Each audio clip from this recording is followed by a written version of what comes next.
Today we'll be measuring the efficiency of a PWM inverter drive. We'll be utilising two instruments today, the PPA 1500 for the input power and the PPA 5500 for the output power. We will then synchronise these two instruments in software to provide us with an efficiency reading.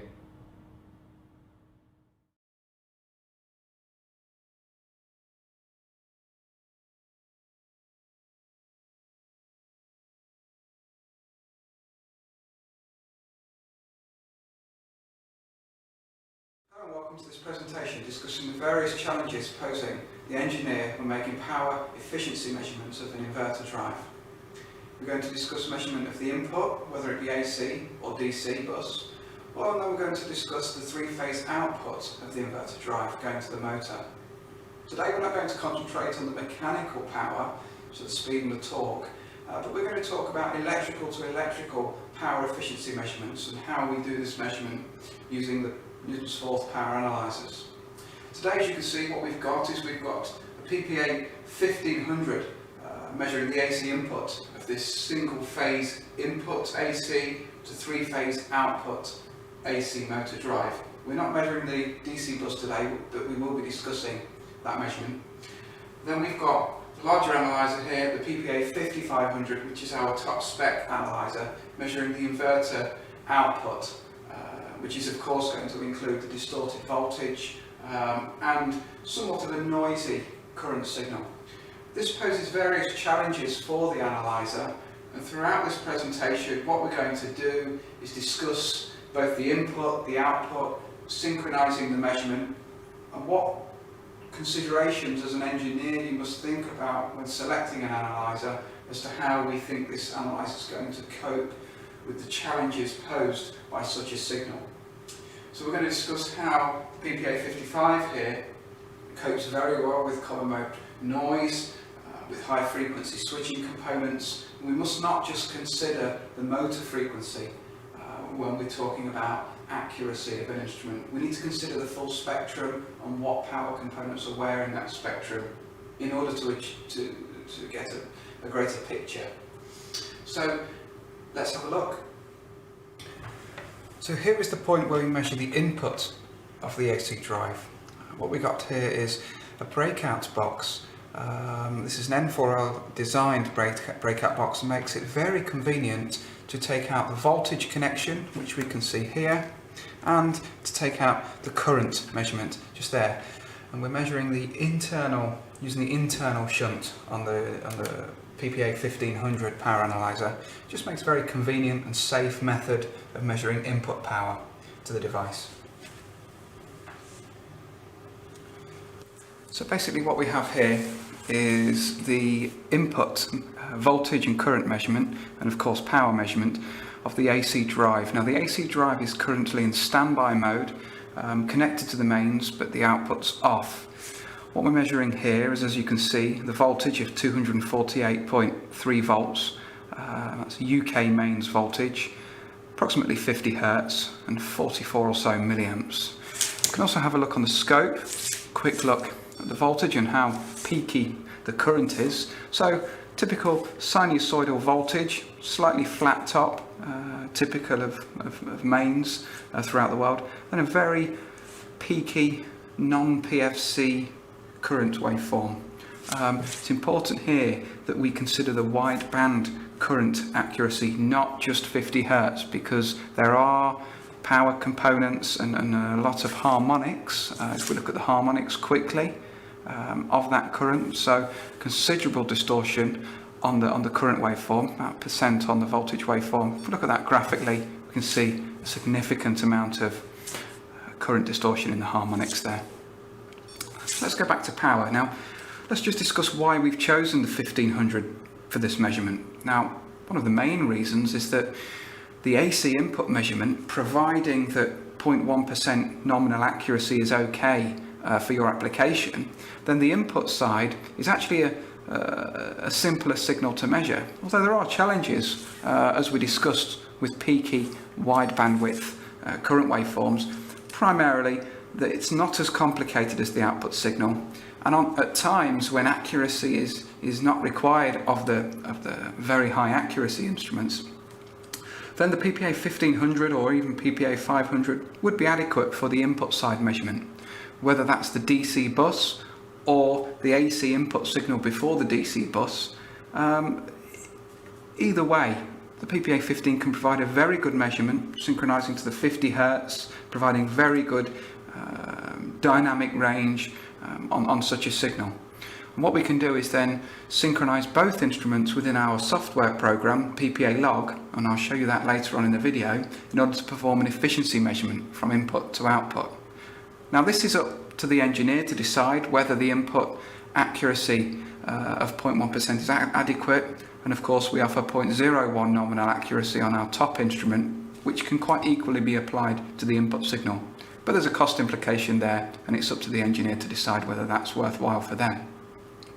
So what do we need to do in order to get a good measurement of the AC input signal? Well, the simple answer is not much with the PPA 1500, because it's perfectly well set up to provide good measurements out of the box, I suppose you could say. Now, a couple of things to consider, as always, whenever we perform a power measurement, is we need to look for the frequency first. Is the frequency correct? If the frequency is what we expect, most likely the rest of the measurement's going to pan out just okay. Now on the voltage and current side here, we're using the internal voltage attenuator and the internal current shunt. Now if we look in the range menu, you can see I'm using internal, and I'm going to allow the power analyzer to range up and down as it wishes. Now if you were doing an inrush measurement, for example, and you wanted to measure how much inrush current there is to the device when we either first plug it in or when we turn the output on, then we'd look at the range up only and run the test a couple of times in order to range up to the top range, and then we leave it on the top range so that we're not ranging during an inrush test. What I'll do is in a later video take you through how to measure inrush current with a power analyzer. But for today we want a steady state efficiency measurement, so let's leave it like that. Now of course what we've got here is, due to the fact we perform a real-time DFT, what we have is total and fundamental separated, real-time, live during the measurement. What that means we can achieve is we can separate the total wideband RMS signal, so we've got 46.0 or 46.1 milliamps wideband, and then we've got 15 milliamps fundamental. So what that means is the 50 Hz or the 49.936 Hz component of that distorted current waveform is 15 milliamps, whereas the wideband RMS is 44 milliamps. So there's a big difference, hence the large distortion. Now here, what we've got, very similar numbers. That makes sense because in the harmonic menu, you can see that there's very little distortion to the voltage, which gives us an idea that the wideband RMS is going to be very similar to the fundamental, which is at 50 Hz, which is the case, only a volt different, so very little distortion there. Now, although we've got a distorted current, we actually have most of the power at the fundamental. So that's something to consider. Just because we have current wideband, it doesn't mean that we're going to have power wideband.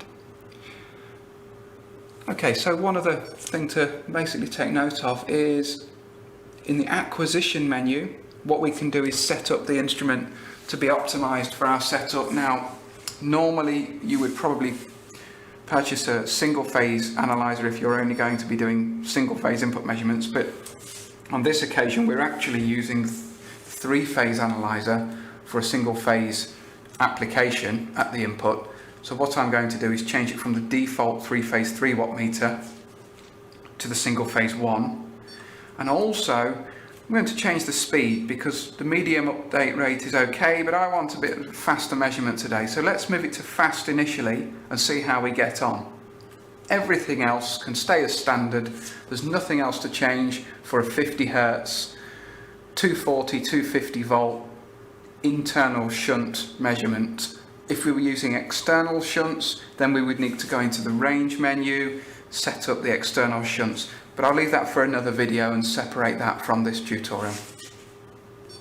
Okay, so let's just have a quick look at the inverter drive before we move on to the output waveforms and setting up to measure pulse width modulated waveforms and power. Okay, so what we've got here is a Mitsubishi Electric AC input, AC output, single phase in to 3-phase out PWM motor drive inverter. So it's a frequency converter, and that's going to be driving a 3-phase motor at the output.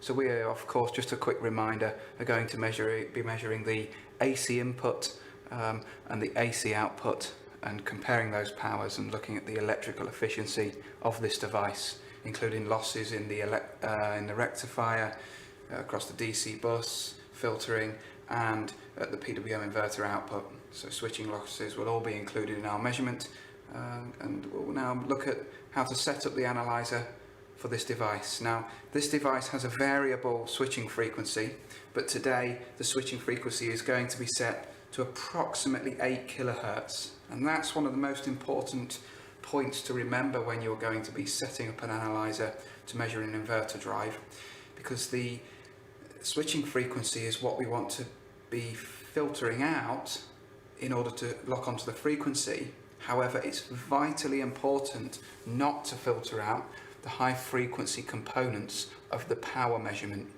Now, what the N4L analyzer is capable of is performing parallel filtering.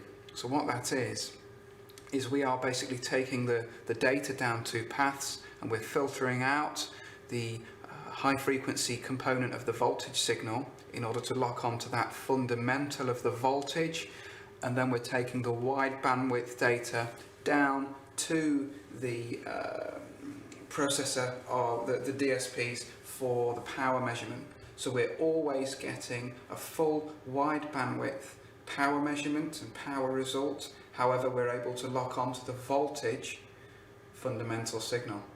So for example, when I say fundamental, I mean the motor frequency. So we could have a motor frequency today of 80 Hertz, but the switching frequency is 8 kHz. Now we want to be locking on to that fundamental, because most of the power, of course, is at the fundamental frequency. So we want to be locking on to that fundamental frequency, not the switching frequency. And that's the most important point. So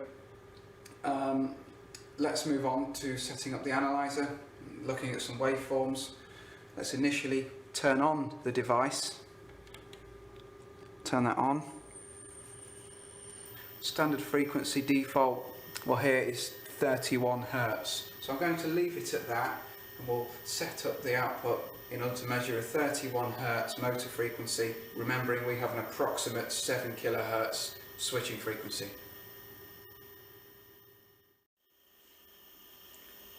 Right, so what we have here is the output of the AC drive, and we can see the 7.4, 7.3 kHz switching frequency being locked onto.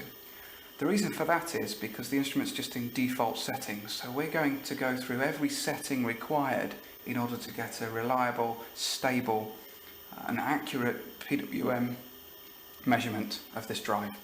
So a power measurement of this drive.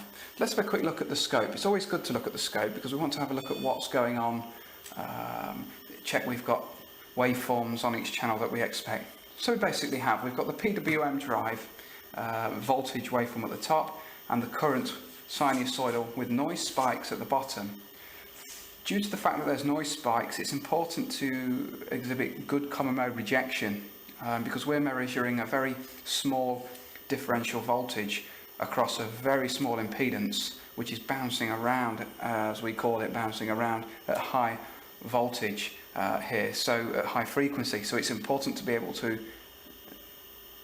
reject that common mode voltage across the differential measurement across the shunt.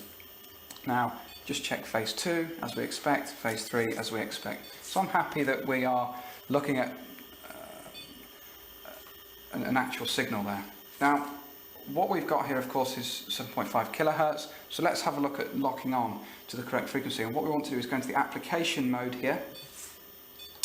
and we change the mode to PWM motor drive. After we select a mode in the PPAs, what we always do is go down to the next line, default settings, press enter. And what that basically does, it selects some suitable settings in the background optimized for PWM motor drive measurement. Now, as we discussed, the switching frequency, approximately 7 kHz, and today our uppermost motor frequency measurement is going to be around about 100 Hz. And the rule of thumb here is to use a frequency obviously in between the switching frequency and the motor frequency, but I always veer closer to the motor frequency. It just gives us better frequency synchronization. So if I select 250 Hz, which is well above the 100 Hz uppermost motor frequency and well below the switching frequency, what we have here is frequency reference. Now we can choose to synchronize off the voltage and the current. The benefit of synchronizing off the voltage is that the voltage signal is always there, even when there's a very low current signal. So it's sometimes better with the intelligence of the parallel filtering option that we've got here to use voltage. We can also use speed, of course, from a speed transducer. And low frequency mode. Now this is a mode that sometimes confuses users, but what this means is that I've got here by default a minimum frequency which gets enabled when low frequency mode came on, minimum frequency of 0.5 Hz. Now what that means is that the analyzer will continue to look for a frequency until the 0.5 Hz point, after which the analyzer will assume it's DC and show 0 Hz on the screen, on the display. So if you are never going to go below 5 Hz, set the minimum frequency to 5 Hz. Anything below that can be considered DC. It's just so that the instrument doesn't sit there waiting forever, because the lowest possible frequency that we can detect is 10 millihertz, which is a long period there, long fundamental period. And of course you need one cycle before you get an update on screen. So if you're at 1 Hz, the maximum update rate for the analyzer is going to be 1 second. So we need to talk about that. Now, the talk of speed aren't going to be used today. If we did enable them, what we can choose is an analog version of both, a pulse torque, pulse speed, or pulsed versions of both. So if we had analog, for example, we can set how many Newton meters per volt we have there, an offset for the torque, and a speed per volt, so an RPM per volt, and an offset for the same. But let's turn that off. Efficiency. Now we're not going to display efficiency on screen because we're going to do it via software. But you could display efficiency as, for example, sum over phase 3. So there's a method of using the third channel as the AC or the DC bus. So the AC input or the DC bus.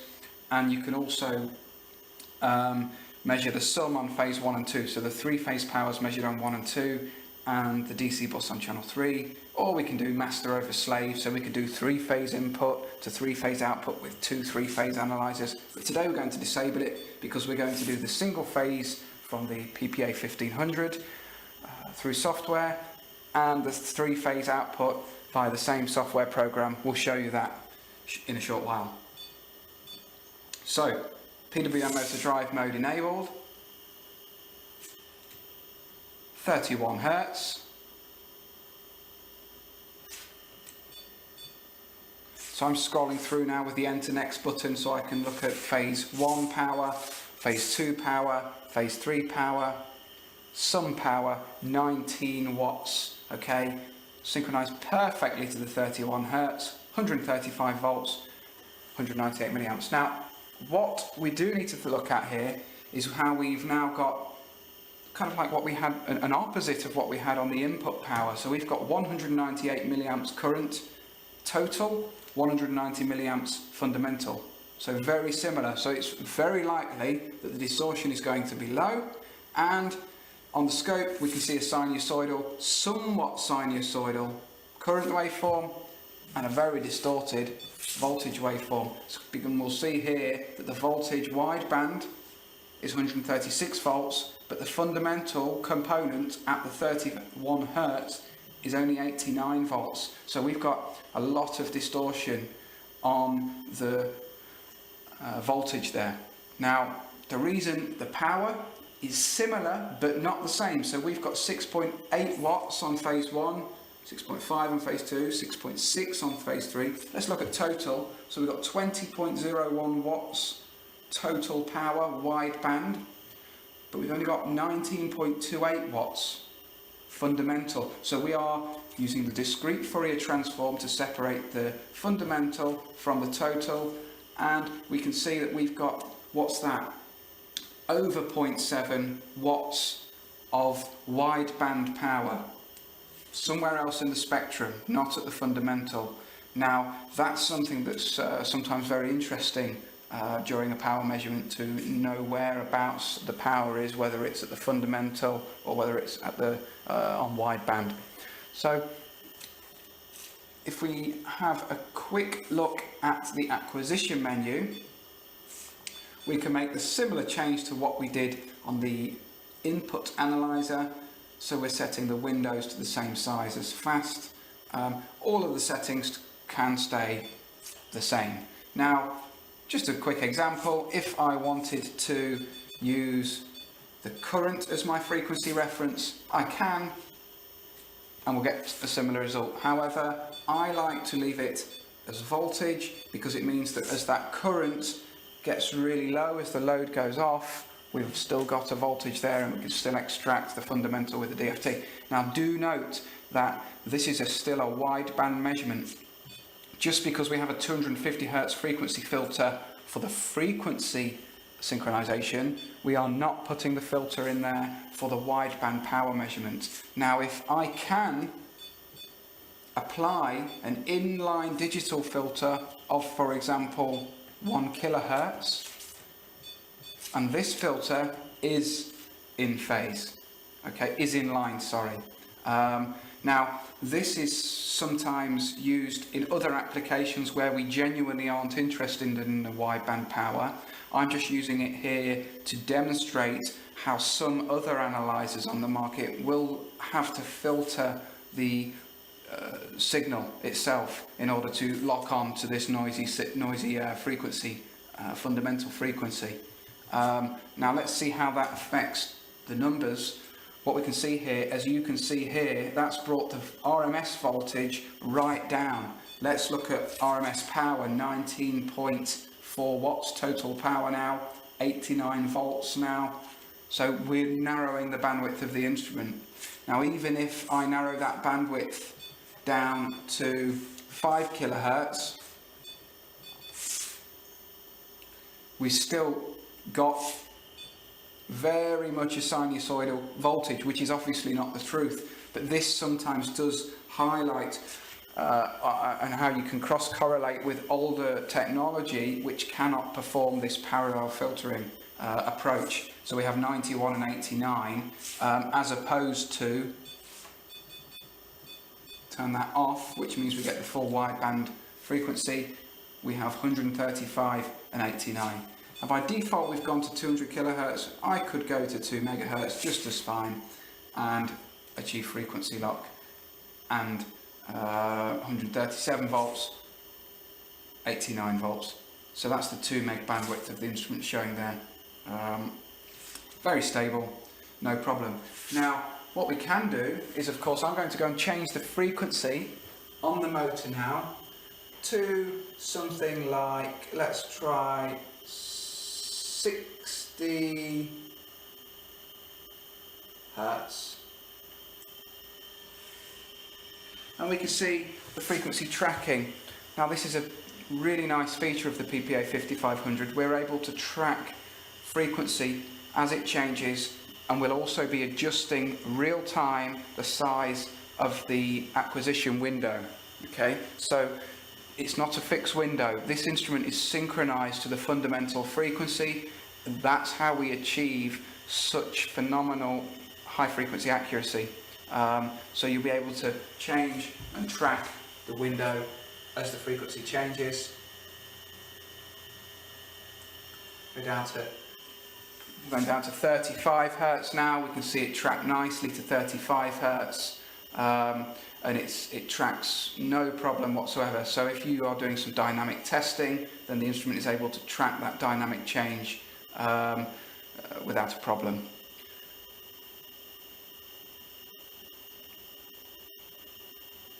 So just a reminder that we are using internal ranges, so we didn't have to change the ranging. That's sometimes needed, especially in the electric vehicle market where currents are in excess of hundreds of amps. So we sometimes need to use external shunts here. That will be in another video.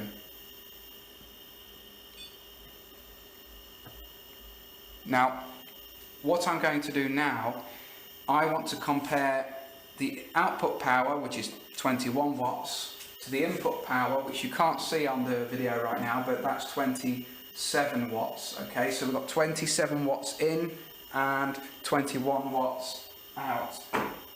What I'm going to do is I want to compare this in PPA log software. That's the Newton's fourth data logging software. So I need to make sure that my comms are set up for the medium I'm going to use. I'm going to use USB, which is fine, and you won't be able to see this, but I'm just going to make sure the other instrument's in USB, which it is. So now we are ready to connect to the software and perform an efficiency measurement from single phase input to three-phase output of a PWM motor drive. Of course, this is off-load, so there's not going to be fantastic efficiency, as you may have guessed from the 27 watts in to the 21 watts out, but it's going to be a very accurate efficiency measurement nevertheless, using two different models within the range of power analyzers. And I'll show you how that's no problem interfacing the two together. We don't have to have two PPA 5500s connected together, for example. We can mix the models. So let's have a look.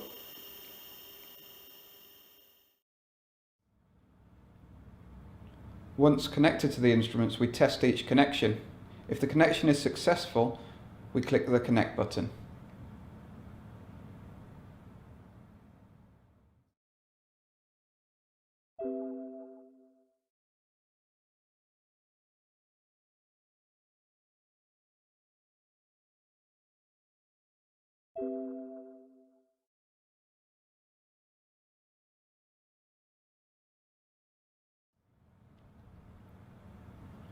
The multi-log menu is used to select the parameters we wish to log. We select phase 1 frequency in watts on the PPA 1500, the input power, frequency in some watts on the PPA 5500, the output power. We then use the equation editor to create our efficiency calculation, giving it a title in the process. We select the input power on PPA 1 and the output power on PPA 2. We then create our watts out over watts in multiplied by 100 efficiency formula.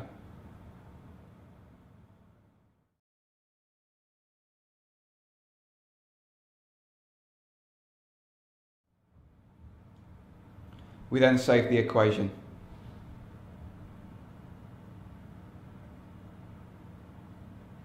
Re-entering the multi-log menu, we select our efficiency calculation.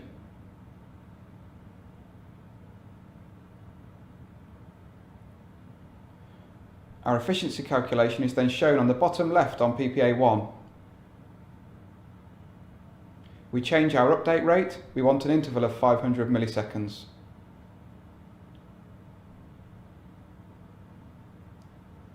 Pressing the start button initiates the log. We can see the data coming in 500 millisecond intervals.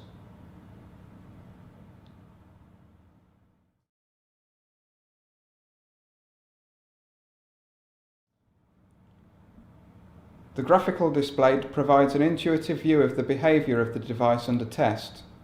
We can select the parameters we wish to view. In our case, we have selected frequency and watts on PPA 1, frequency and some watts on PPA2, the output power.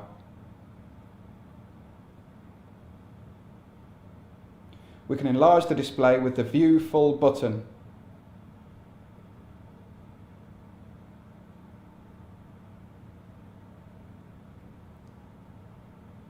As you can see, we have an efficiency figure of 76.6%. This is expected as the motor is off-load.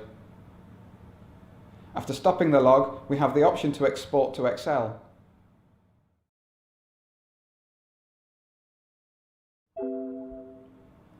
Doing so presents the data in table format with colour-coded headers, making interpretation easy. This tutorial has demonstrated the use of the PPA 1500 and PPA 5500 for 4-phase power analysis. The same instrumentation could be used for power analysis up to 12 phases. Utilising multiple 3-phase instruments provides flexibility and increased processing power. Thank you for watching, and see you next time.